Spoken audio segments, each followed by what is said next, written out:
राजकीय महाविद्यालय लक्ष्मणगढ़ अलवर से भूगोल सहायक आचार्य डॉक्टर नीरज कारकवाल। हम बीए पार्ट सेकंड में जो दूसरा प्रश्न पत्र है मानव भूगोल, इसका अध्ययन कर रहे हैं और आज हम जनसंख्या के स्थानांतरण यानी जनसंख्या प्रवास या माइग्रेशन ऑफ पॉपुलेशन के बारे में पढ़ेंगे। हम जानते हैं कि विभिन्न कारणों से जनसंख्या या लोग एक स्थान से दूसरे स्थान पर बसते रहते हैं। यही कहलाता है जनसंख्या का प्रवास।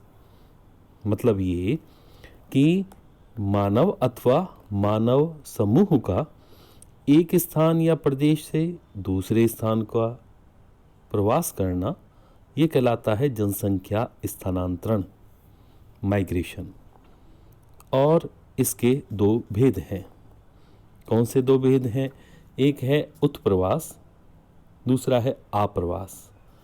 उत्प्रवास या एमिग्रेशन, ये जब जनसंख्या का अपने निवास स्थान को छोड़कर दूसरे स्थान पर चले जाना और वहाँ जाकर बस जाना, ये कहलाता है उत्प्रवास। और ऐसा देखा गया जब यूरोप के लोग उत्तरी अमेरिका, दक्षिणी अमेरिका, ऑस्ट्रेलिया आदि को गए, और ये विभिन्न कारणों से हो सकता है।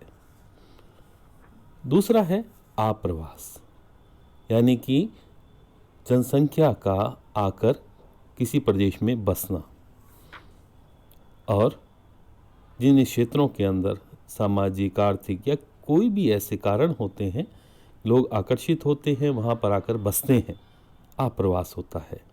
जैसे उत्तरी अमेरिका में ब्रिटेन, स्पेन, इटली, फ्रांस आदि से मनुष्यों का आप्रवास होता रहा है। और ये जो प्रवास है, ये प्रागैतिहासिक युगों से ही मानव वर्गों का होता रहा है। और जो मानव प्रजातियां हैं, समय समय पर अपने उद्गम प्रदेश से बाहर को प्रवास करती रही। और इसका कारण जनसंख्या के, इस जलवायु के परिवर्तन, जैसे कोई हिमयुग हुआ, कहीं पर दुर्भिक्ष पड़ा, या कहीं पर अतिवृष्टि, अनावृष्टि, भूकंप, ज्वालामुखी, ये प्रमुख कारण रहे जिनकी वजह से स्थानांतरण या प्रवास होता रहा है। प्रागैतिहासिक काल के बाद में मध्य जो समय था, मध्य काल था, उसमें भी युद्ध के कारण से काफ़ी प्रवास होता रहा।